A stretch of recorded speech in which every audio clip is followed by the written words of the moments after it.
Assalamualaikum warahmatullahi wabarakatuh. Terima kasih Bapak Ibu tutor yang telah memberikan tugas 1 Pancasila kepada saya. Perkenalkan, nama Maftu Ahnan Syam, Prodi Administrasi Negara. Selanjutnya tugas yang diberikan Bapak Ibu tutor yaitunya membuat video 5 menit tentang lahirnya Pancasila, BPUPKI, dan lain-lain sebagainya. Dan izinkan kami membuatkan videonya. Nah, berbicara mengenai hari lahir Pancasila adalah momen paling bersejarah di mana Insinyur Soekarno menyampaikan pidato sidang Badan Penyelidik Usaha-Usaha Persiapan atau BPUPKI pada tanggal 1 Juni 1945 yang kemudian dikenal sebagai lahirnya Pancasila. Nah, pada pidato tersebut ia mengemukakan 5 dasar negara yang menjadi cikal bakal Pancasila. Pancasila secara resmi disahkan sebagai dasar negara pada tanggal 18 Agustus 1945 melalui Sidang Panitia Persiapan Kemerdekaan Indonesia atau PPKI. Nah, ini kronologi lahirnya Pancasila. Pada tanggal 29 Mei 1945, Muhammad Yamin mengemukakan 5 dasar negara, yaitu dari peri kebangsaan, peri kemanusiaan, peri ketuhanan, peri kerakyatan, dan kesejahteraan rakyat. Nah, itulah hari lahirnya Pancasila yang dikemukakan oleh Muhammad Yamin. Nah, kemudian pada tanggal 31 Mei 1945, Supomo menyampaikan 5 dasar negara juga, yaitu persatuan, kekeluargaan, keseimbangan lahir dan batin, musyawarah, dan keadilan rakyat. Nah, 1 Juni 1945, Insinyur Soekarno menyampaikan pidato tentang 5 dasar negara yang kemudian disebut Pancasila. Pancalima Sila Dasar. 5 dasar tersebut adalah kebangsaan, internasionalisme, perikemanusiaan, demokrasi, keadilan sosial, dan ketuhanan yang Maha Esa. Nah, pada 22 Juni 1945, Panitia 9 menyusun naskah Piagam Jakarta yang berisi rumusan Pancasila sebagai dasar negara. Pada tanggal 18 Agustus 1945, Pancasila disahkan sebagai dasar negara Republik Indonesia dalam sidang PPKI bersamaan dengan pengesahan Undang-Undang Dasar 1945. Nah, kembali lagi sejarah lahirnya Pancasila bermula dari janji-janji kemerdekaan yang diberikan oleh Perdana Menteri Jepang saat itu pada bangsa Indonesia pada 7 September 1944.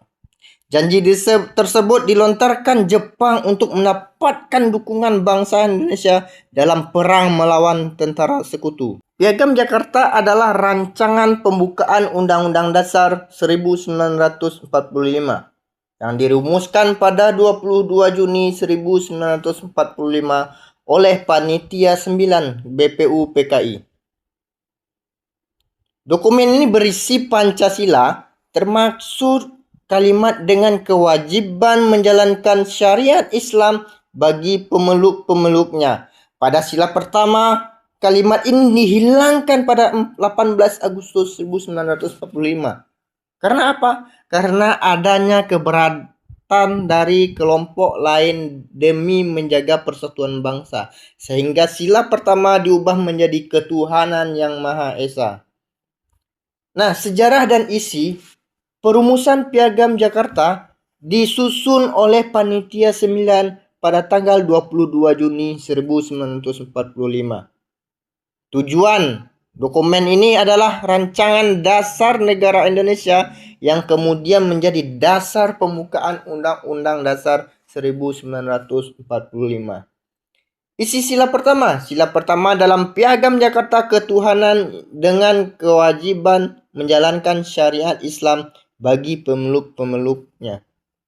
Nah, perubahan pada 18 Agustus 1945, frasa 7 kata tersebut dihapus oleh Panitia Persiapan Kemerdekaan Indonesia untuk menjaga persatuan nasional, sehingga sila pertama diubah menjadi ketuhanan yang Maha Esa.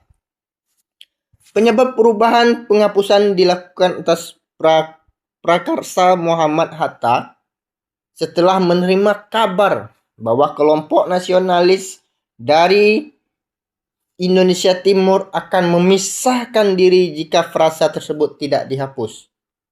Nah, inilah isi Piagam Jakarta pada 22 Juni 1945 ditandatangani Badan Penyelidik Usaha Persiapan Kemerdekaan Indonesia atau BPUPKI, yaitu Panitia 9 yang ada di situ yakni Haji Soekarno, kemudian Ahmad Subarjo, Abdul Kahar Muzakir, kemudian Alek Andris Maramis,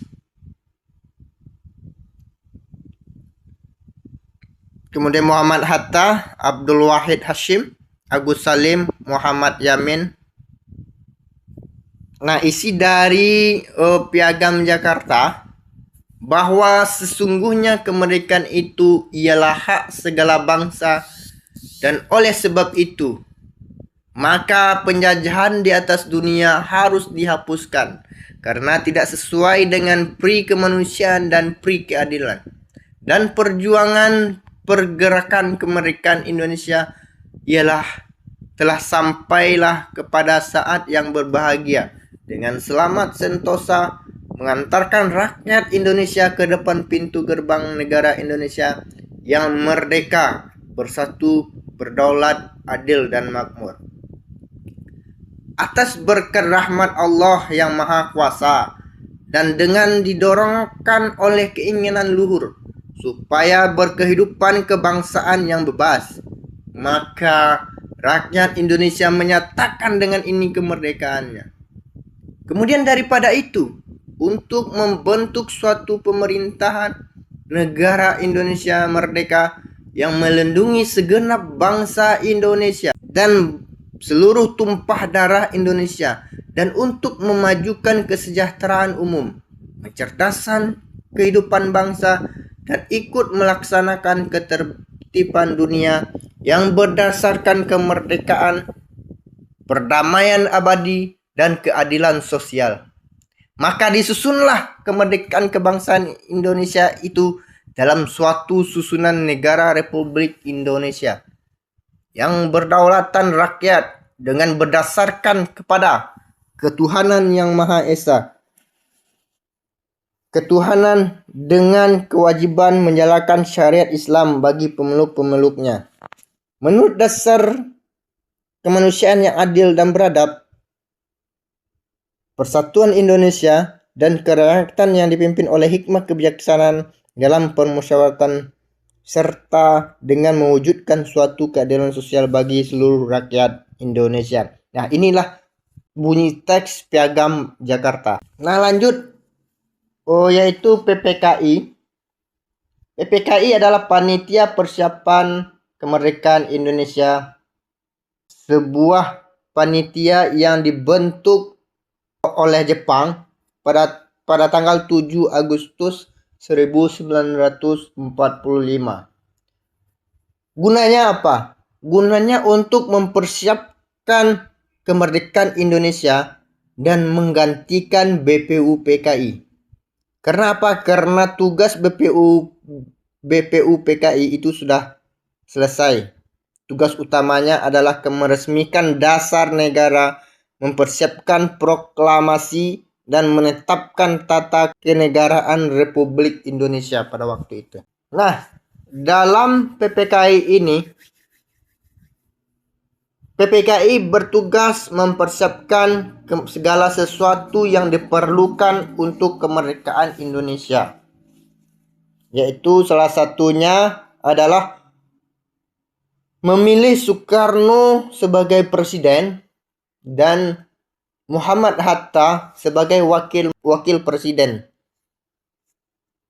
Itu salah satu tugas utama dari PPKI. Nah, kemudian ada sidangnya juga. Ini sidang yang sangat penting bagi panitia persiapan kemerdekaan Indonesia. Sidang pertama, 18 Agustus 1945, menghasilkan pengesahan Undang-Undang Dasar 1945. Penetapan Soekarno-Hatta sebagai presiden dan wakil presiden dan pembentukan KNIP.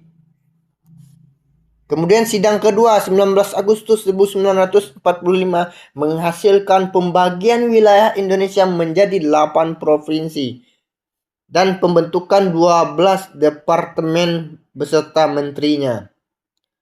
Nah, kemudian ketiga setelah 19 Agustus 1945 fokus pada penetapan kementerian dan pembentukan Komite Nasional Daerah. Nah, itulah tugas dari Bapak Ibu tutor mata kuliah Pancasila yang dapat saya buat videonya.